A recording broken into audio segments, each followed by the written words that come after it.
We've just driven about an hour to pick up Rose's new project car, and it's top secret.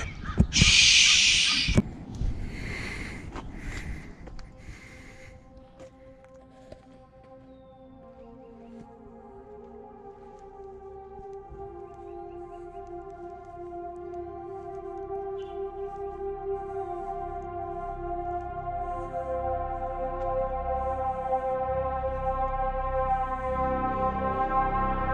All right, so here we are. We're picking up the WRX, and we got the Subaru here with the dolly.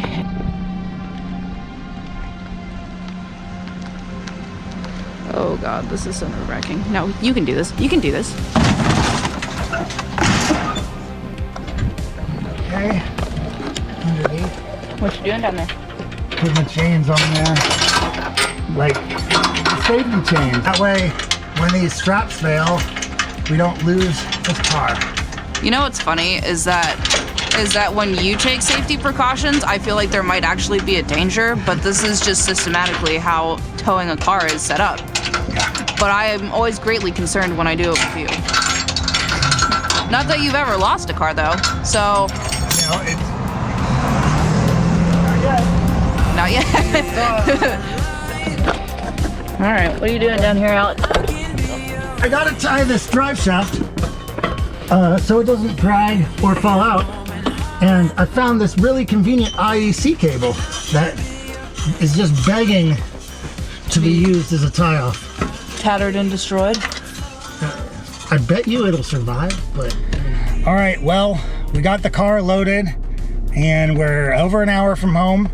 We're gonna do our best to safely bring the car home. You guys, I'm so excited about this. I've been asking for a WRX for 7 years, and it's finally happening. Too long. I wouldn't say too long. No wait is too long for any dream you truly have. You know what I mean?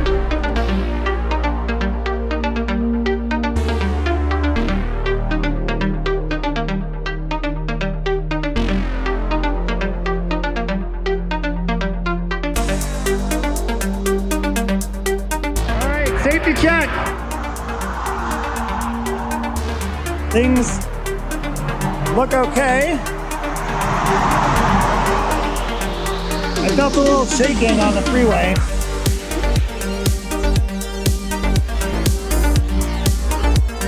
Looks like the wind caught that. That's okay. Doing a safety check.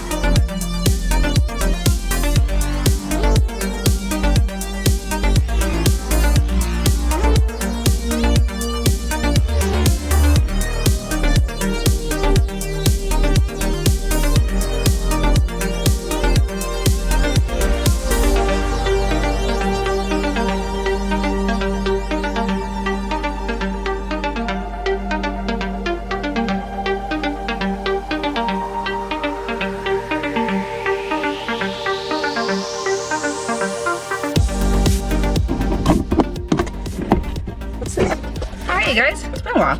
So we're home with the car, and I can't believe this. I can't believe this is actually happening, you guys. Let's give you a little walkthrough. So a little preview on this car is that the car doesn't start, it won't turn over. It does have power, and it does have a dirty title, which is it's not a big deal because the Subaru I was driving did have a dirty title already, so I'm not worried about that.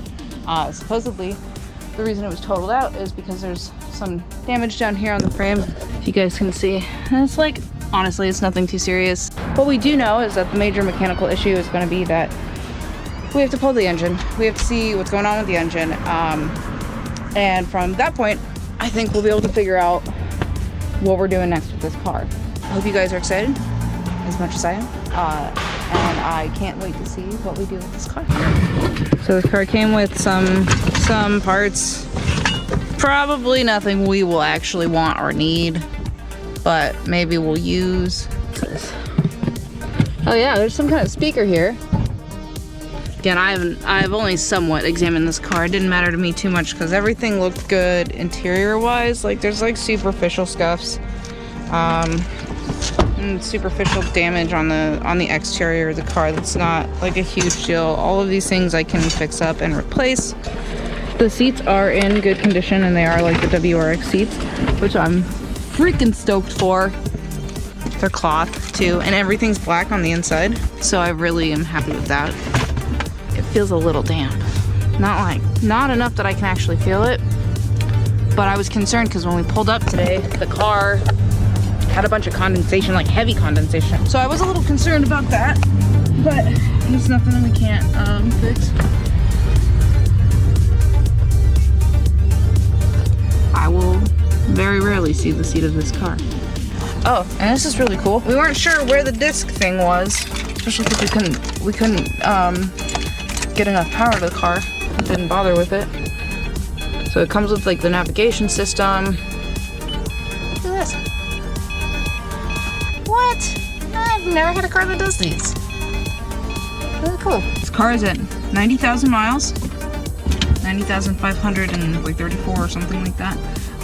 It was a couple 100 miles prior to its oil change. The guy we got it from got it from the auction and realized that this was just not a project he was like ready to do yet. I'm really excited. Always wanted this car. So, the Nobby's cookie. Yeah, remember I told you, I was like, what's a speaker under here? A factory little under seat stuff. Oh, this thing kicks then? Yeah, I mean it's kicks more than gonna be the premium sound package for this year. Nice. I think it's worth an initial clean. Oh, nice! We even got a whole tire changing kit. Fucking stellar, and a free golf ball. Hell yeah! Oh, you know what I see right here? It's not bad, but I'm gonna want to eventually try to replace that. Clean it now, though, before it spreads. Yeah, I'll go get the ammonia. Anyways, I figured I wouldn't bore you guys, but I also just wanted to share this quick tip. So we found some mold. Like under here. It's hard to see now because I've sprayed it. There you go, you can kind of see that now. Something I learned while my years of cleaning house, I learned that ammonia kills mold, not bleach. Ammonia kills bacteria. So if you guys ever find mold or mildew in your car, I would suggest ammonia.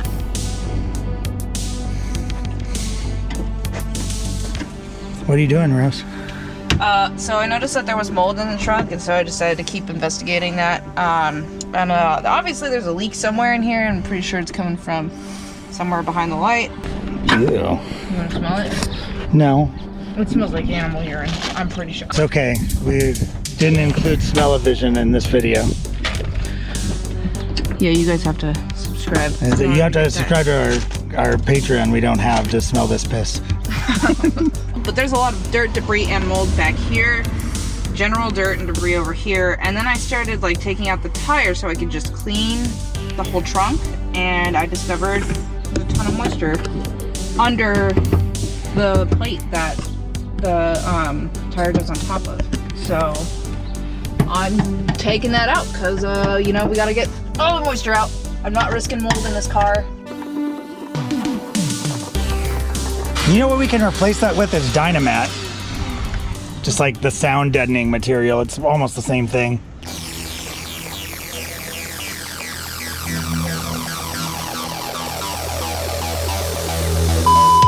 Okay, you guys, so got my WRX the other day. So we haven't done anything to this car, at least checking in on the engine. Don't know what's wrong with it. We just know that it won't turn over. Alex says we should take a breaker bar to it, and I'm gonna do the honors because I'm just hoping that maybe I'll be able to turn it over, but like it's looking kind of grim at this point. Okay. Get it? Okay, now once it's directly in there, like that, clockwise is the way to set.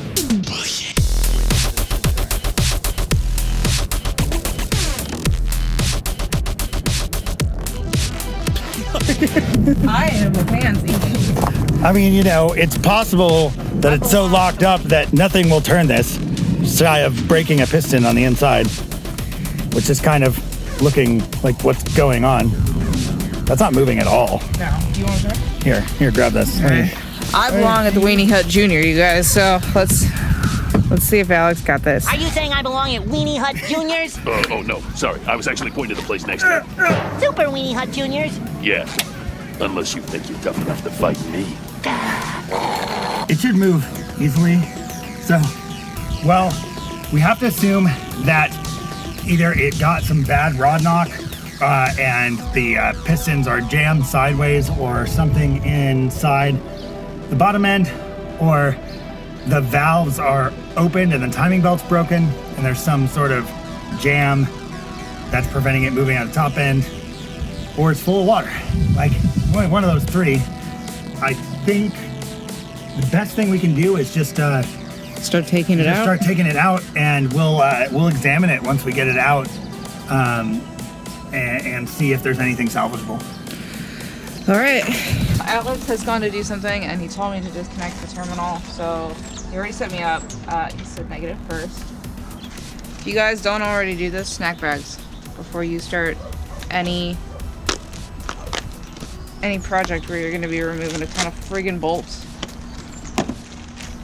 And then I also did this previously, and I used to have a Sharpie that was like really good for all materials and writing on slick and oily surfaces. I bought a couple of these. They were like $2 at Walmart.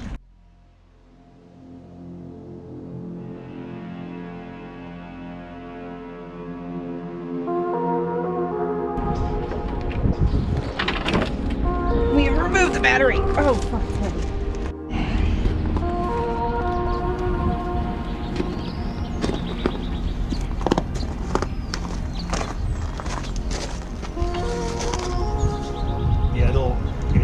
It'll come off, but it's like gonna be, you probably should.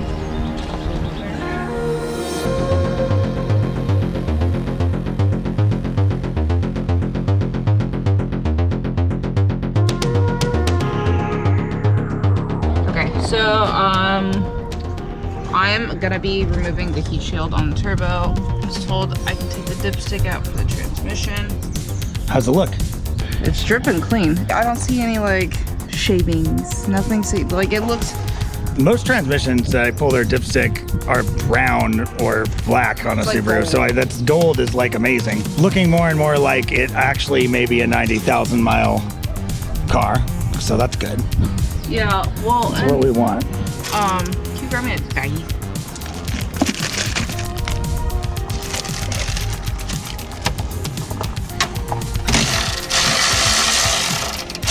That it's also really common for the timing to go out.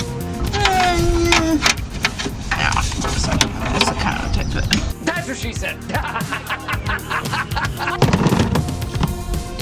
So one side is loosening and one side's tightening, so you kind of have to feel that, you're gonna go counterclockwise.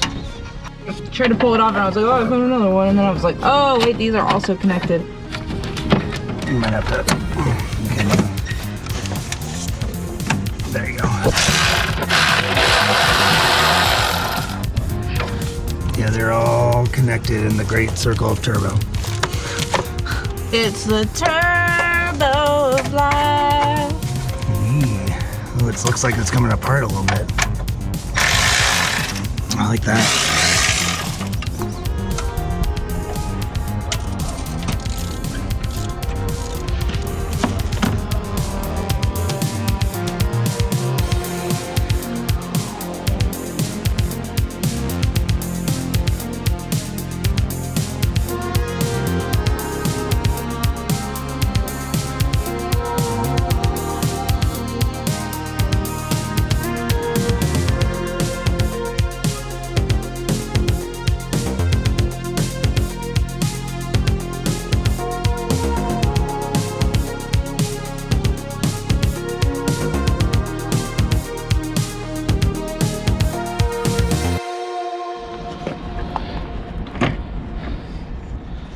Just kind of wiggle it up. This one. It's actually. Ah! It's okay. Yeah, you're fine. Yeah, it's that's like caught. Weird. You know what I'm seeing in this? Shavings. Glitter. Yeah, Ooh. shavings. Right? That's not normal. Almost never do I see glitter in the coolant. No, dude, but look at that. Yeah, I know. It's like aluminum shavings. I'm sure I've seen it before, but it not usually with coolant that clean. Like the rest, there's not oil in the coolant, so that's kind of weird. No, I think the oil that is in this coolant right now is just from, obviously it's this. Yeah. No, I mean it would be milky. Like, it would look like white or kind of, it would look weird. yeah, this looks like a gold pan right here. There's like flakes and shavings like that. So right now I'm taking out the bolts so I can look at the timing belt. Thus far, we've only found cosmic dust coolant. Sounds like it should be some kind of fucking soda pop from the 80s, but Alex told me if I take these 4 bolts off. Yep. Well, So what am I looking for when I look in here? This belt looks like a nice timing belt to me.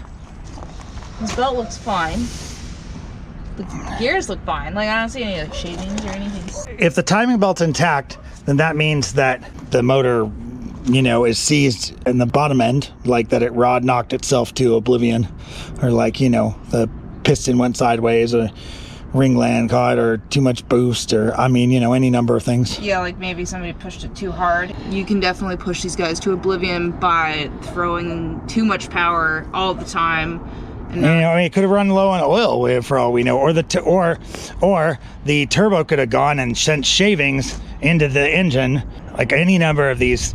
We know, but it doesn't look like the timing belt snapped, is what we've just discovered. all right, sorry, Kane. I know that was your guess here, but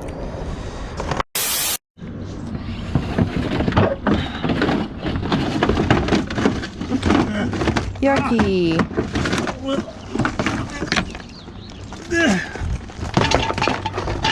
Came with bolts. Oh.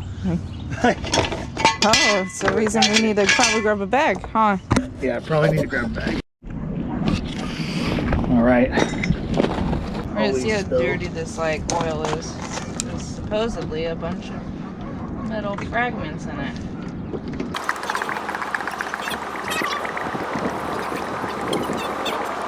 This is the prettiest oil I've ever seen. Oh yeah. Some big pieces in there. Chunk. It's moving real slowly now. There's some pieces right there. Yeah. Damn. Don't worry, guys. Engine's good. We're gonna put some fresh oil in it and pop it right back in. Just to clarify, this is not the same pan because antifreeze is there. So it's not like it was from the antifreeze pan. Oh yeah. The antifreeze and the oil pan we used 2 different pans. They're both bad. Okay, so what we just do? We took the starter AC compressor off. Okay. And something's broken in there. Oh god. Oh, it looks evil. So basically I saw something broken right like in here. I can't see on here. Maybe you guys can. But there's a big crack on this thing right here. And I was like, oh, something's broken in here, Alex. And Alex is like, what are you talking about? And lo and behold. So this is the top of the engine block, and my assumption here is that a broken piston or a rod is shoved right through the engine block and pushing all these pieces up, and enough to break this coolant passage. That's nasty. Oh, would that be why maybe there's coolant all over the head of this? Remember I was asking you, and I was like, there's coolant all over the top of this, and I was like, why is it there? And he was like, well, we just took all the coolant out, and I was like, yeah, but it's green. So what have we determined here? This engine's junk, but the heads might be good. Cause that could be cool. Cool. That's just the first of maybe all of our problems. Yeah, I mean, we gotta get this out. This won't work. Not gonna work. Well, good thing we have another Subaru. Yeah, I mean the engine heads might be good. 90,000 mile engine heads could be good. I'm sure I'm curious enough that I'll take them off, you know. Okay, well, I guess we'll show you guys the rest of this once we get the rest of it Yeah, off we gotta and get out. the rest of it out. So, I was removing the exhaust and this ground effect was hanging low, so getting it out of the way.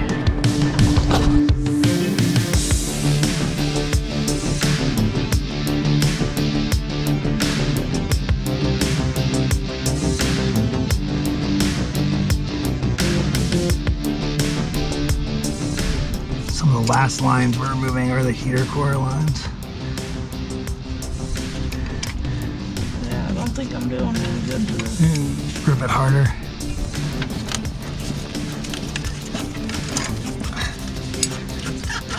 Got it. Nice. Okay.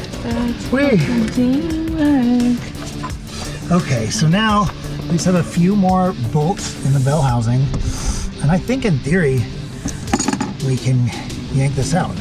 They're 14s. They're gonna be kind of fun to get to. Yeah, I'm the cherry picker.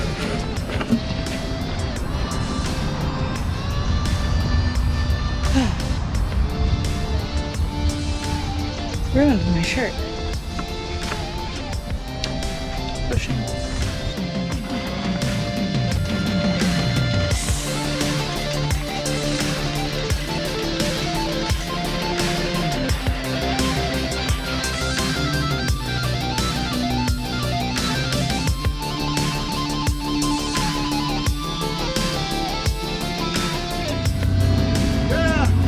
This thing's gnarly.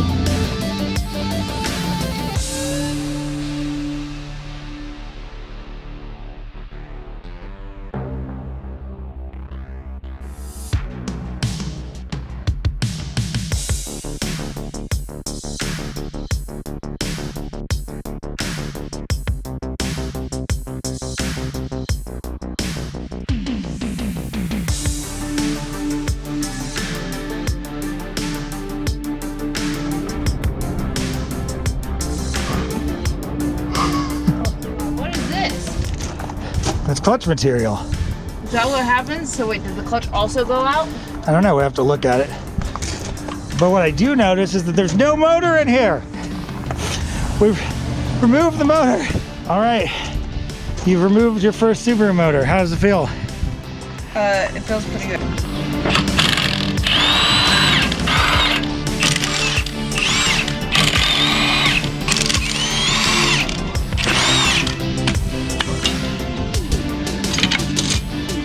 Okay, don't let the clutch hit the ground. I mean, there's still some life left in the clutch, I guess, but it's not good. Somebody was chewing it. Somebody drove this fucking car last night. And then took it to hell. Oh damn, look at that. There's fucking oil coming out the intake. So you're telling me the turbo's probably fucked too? I don't know. I'll check it out, but I think that's enough for one episode. Yeah, engine's out. This engine was way more messed up than we thought possible. Oh well. It has a lot of good stuff on it. It got shooted.